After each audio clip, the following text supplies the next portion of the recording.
Situationship சொல்கிறாங்களே already 2 பேருக்கு ஒருத்தவங்க கூட பிரேக்கப் ஆகிருக்கும். இப்போ அவங்க 2 பேர் பிரேக் பண்ணவங்க 2 பேர் சேரும்போது ஒரு ஸ்டோரியாக வரும்ல, அதுதான் இந்த ஸ்டோரி. நல்லா இருக்கு. மியூசிக் பக்கா ஏஆர்எம் நல்லா பண்ணியிருக்காரு. நாங்கள் நல்லா ரசித்து நல்லா நிம்மதியாக ஹாப்பியாக பார்த்துட்டு வந்திருக்கேன். ப்ரோ நாங்கள் நிறைய எதிர்பார்த்த அளவுக்கு இல்லை. சென்னை மாயாஜாலில் படம் பார்க்குற மாரி அந்த மாரி படம் பார்த்தா எனக்கு கண்டிப்பாக நிஜமாலே இந்த படம் பிடிக்கும். ஆனால் இப்போ எஜுகேஷன் நம்ம ஊரில் தான் செக்ஸ் எஜுகேஷன் ஒன்று கிடையவே கிடையாது. இந்த மாதிரி விஷயங்களை கடத்தினா தானே கரெக்டாக போய் சேர்ந்தா தானே இதெல்லாம் இருக்குது, நம்ம வந்து நிறைய கற்றுக்க வேண்டியது இருக்குது அப்படின்லாம் இருக்குது. நான் போகிற போக்கில் வந்து படம் நல்லாதான்னு சொல்லிட்டு அதில் இருக்கிற விஷயங்கள் வந்து அதுதான் அப்படி எனக்கு விருப்பம் இல்லை. எனக்கு என்னென்னா கற்றுக்கிட்டு அந்த அவேர்னஸோடு மூவ் ஆகணுன்றது தான் எனக்கு பிடிச்சிருக்கு. ஹியூஜ் லைக் எப்படி சொல்கிறது, என்னை பொறுத்த வரைக்கும் ஹியூஜ் சல்யூட் டு கிருத்திகா. அவங்க இந்த எஃபர்ட் போட்டதுக்கு சத்தியமாக பெரிய விஷயம். ஃபர்ஸ்ட் ஹாஃப் கொஞ்சம் போர் அடிக்குது, செகண்ட் ஹாஃபில் கொஞ்சம் லவ் இருக்குது, இல்லைன்னா சொல்லிட முடியாது. மற்றபடி ஓவராலாக படம் எப்படி இருக்குன்னு கேட்டிங்கன்னா ஆவரேஜுக்கும் பிலோன்னு தான் சொல்லலாம். ஆனால் இல்லைங்க எனக்கு பிடிக்கல. நம்மளுக்கு பிடிக்காது. ஓகே ஓகே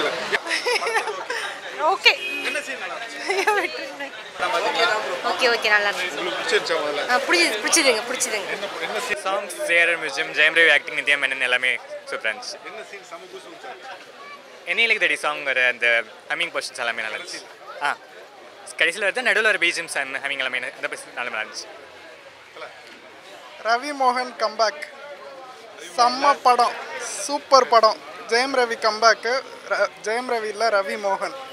ஏஆர் ரஹ்மான் பிச்சு உதறிட்டாரு. பெரிய பாய் தான். Kiruthiga Udhayanidhi direction super. படம் நல்லா இருக்குது. ஆனால் படம் வந்து உங்களுக்கெல்லாம் ரிலீஸ் பண்ணியிருக்க வேணாம், கண்டிப்பாக யாரும் இதெல்லாம் பார்க்க மாட்டாங்க. அதான் ஒரு இந்த உங்களுக்கு படம் வரவங்க இந்த 1 வீக் விட்டுட்டு அடுத்த வாரம் தான் நல்லா என்ஜாய். ஏன்னா இப்போயே 4 பேர் கலாய்ச்சிட்டு அப்படி தான் பார்த்தாங்க. இது ஒரு கண்டிப்பாக ஒரு மாயாஜாலில் படம் பார்க்குற மாரி அந்த மாரி படம் பார்த்தா எனக்கு கண்டிப்பாக நிஜமாலே இந்த படம் பிடிக்கும். ஆனால் இப்போ வந்து ரிலீஸ் பண்ணியிருக்காங்க. கருத்து இல்லை அது கிளைமேக்ஸ் கொஞ்சம் ஏற்றுக்க முடியல. ஆனால் ஜெயம் ரவி நித்யா மேனன் போர்ஷன் கொஞ்சம் ஏற்றுக்கிற மாதிரி தான் இருக்குது. ஸ்டோரி நல்லா இருந்துச்சு, பர்ஃபார்மன்ஸும் நல்லா இருந்துச்சு. வேலண்டைன்ஸ் டே அன்றைக்கி விட்டுருக்கலாம், நேற்று பார்த்துருப்பீங்க. படம் நல்லா இருந்துச்சு. ஆக்சுவலி ரைட்டிங் நல்லா இருந்துச்சு படத்துக்கு. எல்லோரும் சொல்கிற மாதிரி இது ஆடியன்ஸ் தான் கிளிக் ஆகிற டைம். இது ஆக்சுவலி அவங்க தான் ஏற்றுக்கிற மாதிரி இந்த டைமில் வந்து நிறைய பேர் இந்த படம் அவ்வளோ ரிசீவ் ஆகாது ஆக்சுவலி சொல்லப்போனால். ஏன்னா இட்ஸ் நாட் எவ்ரி ஒன்ஸ் நிறைய டபு டாபிக்ஸ் பற்றி பேசியிருக்காங்க. அது இல்லை படிப்பறின்னு சொல்ல முடியாது அப்படின்னு அது மெயின் பண்ணி சொல்லலை. நம்ம எப்படி சொல்கிறோன்னா நிறைய டேபு டாபிக்ஸ் பற்றி பேசியிருக்காங்க. இப்போ வந்துட்டு பார்த்திங்கன்னா நிறைய விஷயங்களை இப்போ ஒரு 10 வருஷமாக பார்த்திங்கன்னா இந்த டெஸ்ட் பேபின்ற விஷயத்தை கலாச்சி நிறைய படங்களை நம்ம பார்த்துருந்துருப்போம். இப்போ அது ஒரு விஷயத்தை ஸ்டிரியோடைப்ஸோ பிரேக் பண்ணுறது. அப்புறம் ஒரு கேம் மேரேஜ் விஷயமா இருக்கட்டும், நிறைய விஷயம் ஸ்டிரியோடைப்பில் பிரேக் பண்ணியிருக்காங்க. அது ரைட்டிங்லேயும் நல்ல ஒரு இதுவாக இருந்துச்சு. நிறைய இப்போ என்ன மாதிரி கருத்து வரும்னா, இப்போ ஒரு டைலாக் இருக்கும், டைலாக் பார்த்துருப்பீங்க, உங்கள் ஃபெமினிஸ்ட் ஆங்கிள் ஏன் இதில் உள்ளே சொருவுறீங்கன்ட்டு. இப்போ என்ன சொல்லுவாங்கன்னா, நிஜமாக என்ன இப்போ ரிவ்யூஸ் இப்போ வெளியே வரும்னா, ஏன் நித்யா மேனன் தனியாக இருக்க முடியாதா, ஜெயம் ரவி கூட தான் இருக்கணுமா அப்படின்ட்டு ஒரு பாயிண்ட் ஆஃப் வியூ படத்தில் வரும். அதனால இது எல்லாருமே ரிசீவ் ஆகும். ஏன்னா ஒரு ரைட்டிங் வைஸ் நல்ல படம் ஆக்சுவலி. எல்லோரும் வந்து பார்த்து என்ஜாய் பண்ணிட்ட படம். இந்த டைம் தான் அந்த டைம் தான் கிடையாது, எல்லாருக்கும் ஒரு டைமில் கிளிக் ஆகிற படம் இது. கண்டிப்பாக கிளிக் ஆகும், ஒரு இதில் நல்லா இதுவாகும். அண்ட் ஏஆர் ரஹ்மான் மியூசிக் செம்மையாக இருந்தது படத்தில் வச்சு செஞ்சுட்டாப்புல. எடிட்டிங் நல்லா கிறிஸ்பாக பண்ணியிருந்தாங்க. எல்லோரும் வந்து பார்க்கலாம். அதுதான் புதுசாக பார்க்க சொல்ல, ஃபஸ்ட் டைம் பார்க்க சொல்ல அவ்வளோ போகனா கிளிக் ஆகும் ஆடியன்ஸ்க்கு. கொஞ்சம் போராக தான் போகுது. Story wise okay. Nithya Menen நல்லா ஆக்ட் பண்ணியிருக்காங்க. இந்த மாதிரி கேரக்டர் போல்டாக ஆக்ட் பண்ணுது அவங்களுக்கு இது பண்ணலாம், நல்லா பண்ணியிருக்காங்க. வினய் அவரது வித்தியாசமாக அப்படி அந்த மாதிரி நடிப்பார் எக்ஸ்பெக்டே பண்ணல. வேறு மாதிரி நடிச்சிருக்காரு. மூவி பார்த்தா கண்டிப்பாக காமெடி சொன்னால் அவ்வளோ இல்லை. நான் கொஞ்சம் ஸ்லோவாக லேகாக தான் போகும். ஆனால் யூஸ்வலாக இல்லை, லவ் ஸ்டோரியாக இல்லாமல் கொஞ்சம் புதுசாக பண்ணணுன்னு பண்ணியிருக்காங்க.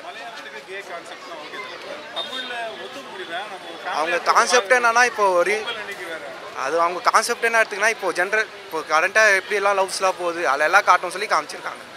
ஓகே லைக் கான்செப்ட் இல்லை, அந்த கான்செப்ட்லாம் ப்ராப்ளம் இல்லை. பட் இது ஸ்க்ரீன் பிளே எல்லாமே ரொம்ப இதுவாக இருக்குது, கொஞ்சம் அப்படியே என்கேஜிங்காக இல்லை படம். இல்லை அதுக்கு ரொம்ப எக்ஸ்பெக்ட் பண்ணி வந்தோம், அந்த ஓகே கண்மணி அந்த மாதிரி சேனலில் கொஞ்சம் இதுவாக இருக்கும்ன்ட்டு. பட் நிறையா சொல்லணும்னு பார்த்துருக்காங்க. பட் கரெக்ட் ப்ராப்பராக கனெக்ட் ஆகுமான்னு தெரியல. எல்லாருக்கும் எமோஷன்ஸ் லேக்காக கனெக்ட் ஆகலை. இல்லை அது அவங்களோட பெர்ஸ்பெக்டிவ், அதாவது நம்ம யாரையும் ஜட்ஜ் பண்ண முடியாது, அது அவங்க தனிப்பட்ட பெர்ஸ்பெக்டிவ், அது அவங்க விருப்பம், அது நம்ம எதுவுமே சொல்ல முடியும். ஸ்க்ரீன் பிளேலாம் கொஞ்சம் சுமாராக இருக்குது, ரைட்டு. ஓகே, அதுக்கு மியூசிக் பெரிய சப்போர்ட்டாக மியூசிக் நல்லா போட்டிருக்காரு, சூப்பராக போட்டிருக்காரு, பெரிய பயங்கரமாக போட்டிருக்காரு, மியூசிக் வேறு லெவலில் இருக்குது, அதெல்லாம் அவருக்கு குறையே இல்லை, சூப்பராக போட்டிருக்காங்க. ஜெயம் ரவி சூப்பராக நடிச்சிருக்காங்க, நித்யா மேனன் சூப்பராக நடிச்சிருக்காங்க. ஸ்டோரி வைஸ் தான் எனக்கு கொஞ்சம் கனெக்ட் ஆகலை. இட்ஸ் ஓவரால் குட், எல்லாமே நல்லா இருந்துச்சு. ஆனால் ரியாலிட்டி ஏற்றுப்பாங்களான்னு தெரியல மக்கள். யா,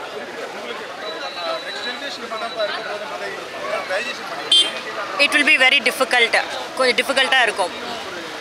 நம்ம மக்கள் டைஜஸ்ட் பண்ணுறதுக்கு டிஃபிகல்ட்டாக இருக்கும். மற்றபடி it is all overall fine. Nithya Menon's acting was class and Ravi was really good. There scene, அவர் ப்ரப்போஸ் பண்ணுற சீன் நல்லா இருந்துச்சு. It was overall a nice one. பார்க்க முடியாது, சுத்தமாக பார்க்க முடியாது. நல்லா இல்லைங்க படம், நல்லா இல்லை தான் சொல்ல முடியும். ஒரு படம் எடுத்தால் நல்லா இருந்திருக்கும், படம் நல்லா இல்லை. என்னன்னா இதை எடுத்து வச்சுக்கிறாங்க. ஃபர்ஸ்ட் ஹாஃப் சூப்பராக இருந்துச்சுண்ணா, அதே மாதிரி கொண்டு போயிருக்கலாம். செகண்ட் ஹாஃபில் மொக்க. அது ஃபர்ஸ்ட் ஹாஃப் நல்லா இருந்துச்சுண்ணா, சரி அதே மாதிரி கதை போகுன்னு பார்த்தா செகண்ட் ஹாஃபில் போட்டு அருன்னு அவரு சும்மா சூப்பராக நடிச்சிருக்காரு. நித்யா மேனன் கரெக்டாக சூஸ் பண்ணி நடிக்கிறாங்க. ஆனால் வினய் தான் ப்ரோ அவரை போட்டு அசிங்கப்படுத்திட்டாங்க ப்ரோ. எனக்கு ஆக்சுவலாக இந்த ரொமான்டிக் காமெடி ஜான்ரே எனக்கு ரொம்ப பிடிக்கும். எனக்கு தெரிஞ்சு இது பயங்கரமான ஒரு bold attempt. Kiruthiga Ravi director இருக்காங்களே, எனக்கு தெரிஞ்சு அவங்க எடுத்த படங்கள் 4 படம் எடுத்திருக்காங்கன்னு நினைக்கிறேன். அதில் வந்து I think this is her best work. இது வந்து ஆடியன்ஸ்க்கு போய் லேண்ட் ஆகுமான்னு தெரில, ஏன்னா நம்ம ஆடியன்ஸ் அதை கன்சியூம் பண்ணுற விதம் இருக்குல்ல, அது கரெக்டாக ரிசீவ் பண்ணிக்குவாங்கன்னு எனக்கு தெரியல. எனக்கு ஃபஸ்ட் ஹாஃப் எப்படி இருந்துச்சுன்னா, கதையில் வந்து எந்த கிராக்ஸுமே இல்லை, ஸ்க்ரீன் ப்ளே சூப்பராக இருந்துச்சு. நித்யா மேனன் சொல்லவே தேவையில்ல, அவங்க பர்ஃபார்மன்ஸ் வந்து வேறு மாதிரி இருந்துச்சு. அப்புறம் Jayam Ravi justice to the role. DJ பானுவோட ரோல் வந்து ஃபஸ்ட் ஹாஃபில் பெரிய பஞ்ச் இல்லை, ஆனால் செகண்ட் ஹாஃபில் ஒரு குறிப்பிட்ட போர்ஷன் ஜெயம் ரவி கூட இருந்திருக்கும், அது ரொம்ப அழகாக இருந்துச்சு. அவங்களோட பர்ஃபார்மன்ஸ் அழகாக இருந்துச்சு. மியூசிக் வந்து அவ்வளோ கிடையாது, ஒரே ஒரு பாட்டு, அந்த என்னை இழுக்குதடி பாட்டை மட்டும் கரெக்டாக லேண்ட் ஆகிடுச்சு. பேக்ரவுண்ட் மியூசிக் வந்து நல்லா கொடுத்துருக்காங்க. வேறு என்ன ஏதோ மிஸ் பண்ணுற மாதிரி இருக்கே. காமெடி சூப்பராக ஒர்க்காக இருக்குது, ரொம்ப யதார்த்தமான காமெடி. அல்ல எனக்கு என்னென்னா இல்லை ஆக்சுவலாக என்னென்னா அந்த அவங்க வந்து ஜஸ்டிஃபை பண்ண மாதிரி கிடையாது. அவங்க நிறைய விஷயங்களை தொட்டிருக்காங்க. அந்த ஸ்பாம் டவுன்லோட், ஸ்பாம் பேங்க்கு, அப்புறம் வந்து சிங்கிள் பேரண்டிங்கு, லைக் ஒரு குழந்தை வந்து ஒரு அப்பா விட்டு வளருது எப்படி, தனியாக எப்படி வளர்க்குறது எப்படி, அந்த மாதிரி விஷயங்கள் குட்டியாக டச் பண்ணி போயிருக்காங்க. அதில் அதாவது இதையும் அசிங்கப்படுத்தாமல் இதையும் குறைச்சி வைக்காமல் அதுவும் எதுக்கு தேவைன்னு ஒரு மாதிரி அழகாக சொல்லியிருக்காங்க. எனக்கு அப்படி தான் பட்டுச்சு அது ரிசீவ் ஆகும்போது. கிளைமேக்ஸ் வந்து நிறைய பேருக்கு வந்து லேண்ட் ஆகாதுன்னு நான் நினைக்கிறேன், கண்டிப்பாக லேண்ட் ஆகாதுன்னு நான் நினைக்கிறேன். ஆனால் எனக்கு கிளைமேக்ஸ் அது ஏன் பிடிச்சிருந்ததுன்னா, அந்த ஸ்பெர்ம் டோனர் பேர் இருக்குல்ல, அது அன்அட்ரஸ்டாக விட்டுருப்பாங்க. நான் டைரக்டர் அது வேணுன்ட்டே தான் அன்அட்ரஸ்டாக விட்டுருக்காங்கன்னு நான் நினைக்கிறேன். சொல்ல ட்ரை பண்ணுறாங்க, டசன்ட் மேட்டர், அது வந்து அது முக்கியம் இல்லை, அதை வச்சு அட்ரஸ் பண்ணி முடிச்சிருக்கலாம்ல, ஒரு க்ளோஷர் கொடுத்துருக்கலாம்ல. அது கொடுத்துருந்தா படத்துக்கு அது கரெக்டாக இருந்திருக்கும். ஆனால் மெசேஜாக அது கரெக்டாக போயிருக்காதுல்ல. அது எப்படின்னா, you can only accept a child only if it's your child, அந்த மாதிரி தான் அது முடிஞ்சிருக்கும். இதை அட்ரஸ் பண்ணாமல் விட்டது வேணுன்ட்டே தான் பண்ணியிருக்காங்கன்னு நினைக்கிறேன். எனக்கு ரொம்ப பிடிச்சிருந்து. குறை சொல்கிற மாதிரி படம் இல்லைங்க இது. ஆமாம்,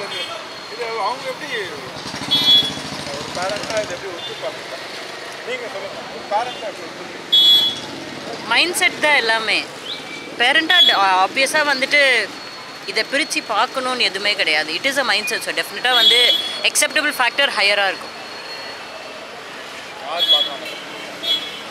கிட்ஸ் அவாய்ட் பண்ணிக்கலாம். Apart from that every one else can see it. 18+ கண்டிப்பாக பார்க்கணுங்க. இந்த மாதிரி விஷயங்கள்லாம் எஜுகேஷன் நம்ம ஊரில் தான் செக்ஸ் எஜுகேஷன் ஒன்று கிடையவே கிடையாது. இந்த மாதிரி விஷயங்களை கடத்தினா தானே, கரெக்டாக போய் சேர்ந்தா தானே இதெல்லாம் இருக்குது, நம்ம வந்து நிறைய கற்றுக்க வேண்டியது இருக்குது அப்படின்லாம் இருக்குது. நான் போகிற போக்கில் வந்து படம் நல்லாதான்னு சொல்லிட்டு அதில் இருக்கிற விஷயங்கள் வந்து அதுதான் அப்படி எனக்கு விருப்பம் இல்லை. எனக்கு என்னென்னா கற்றுக்கிட்டு அந்த அவேர்னஸோடு மூவ் ஆகணுன்றது தான் எனக்கு பிடிச்சிருக்கு. ஹியூஜ் லைக் எப்படி சொல்கிறது, என்னை பொறுத்த வரைக்கும் ஹியூஜ் சல்யூட் டு கிருத்திகா. அவங்க இந்த எஃபர்ட் போட்டதுக்கு சத்தியமாக பெரிய விஷயம். தேங்க்யூ. மற்றபடி வினய்க்கு வந்து கடைசியில் கல்யாணம் பண்ணுற மாதிரி காமிச்சிருக்காங்க. அதில் வந்து அவர் கேவாக காமிச்சிருக்காங்க. அது வந்து ஒரு ஒரு நல்ல சேஞ்ச் மாதிரி எனக்கு தோணுது. ஆக்சுவலாக பர்சனலாக நான் சொல்லணும் அப்படின்னு கேட்டிங்கன்னா வந்து இது வந்து ஒரு புதுசாக ஒரு நான் இதுவாக பார்க்குறேன். நான் ஒரு பையனுக்கும் அது நம்ம ஒன்றும் குரங்குக்கும் மனுஷனுக்கும் ஒன்றும் கல்யாணம் பண்ணி வைக்கல, 2 மனுஷனுக்கு தானே கல்யாணம் பண்ணி வைக்கிறாங்க. இதில் ஏற்றுக்கிறதுக்கு ஒன்றும் நீங்கள் ஏற்றுக்க மாட்டேன்னு வேணால் சொல்லுங்கள், மற்றபடி எல்லாரும் ஏற்றுக்கணும். சட்டம் ஒன்றும் கிடையாதுல்ல, சட்டம் ஒன்றும் போடல. நம்ம ஒன்றும் அரப் கண்ட்ரிலையோ இல்லை வேற எங்கேயோ இல்லை, இந்தியாவில் தானே இருக்கோம், அவங்க இந்தியாவில் தானே பண்ணுறாங்க. மற்றபடி இதை நான் தப்பாலாம் நான் பார்க்க மாட்டேன். மியூசிக்கும் வந்து ரகுமான் மியூசிக்கா அப்படின்ற மாதிரி தோணுது, அப்படின்ற மாதிரி தான் எனக்கு தோணுது. ஆக்சுவலாக அந்த இழுக்குது அந்த பாட்டை வச்சு ஏமாற்றிட்டாங்களோ அப்படின்ற மாதிரியும் தோணுது. அது அந்த படத்தில் லாஸ்ட்டில் போடுறாங்க, அந்த வணக்கம் சென்னையில் போடுவாங்க பார்த்தீங்களா, அந்த டேரக்டர் தானே இந்த டேரக்டரு, அது அந்த கடைசியில் போட மாதிரி இதுலேயும் போட்டிருக்காங்க. மற்றபடி கலாய்க்கிற மாதிரி தான் இருக்குது படம் நம்மளுக்கு. இல்லை இதில் வந்து அந்த கேவை ஒன்று மட்டும் நீங்கள் வச்சு இது பார்க்குறீங்கன்னு நினைக்கிறேன்.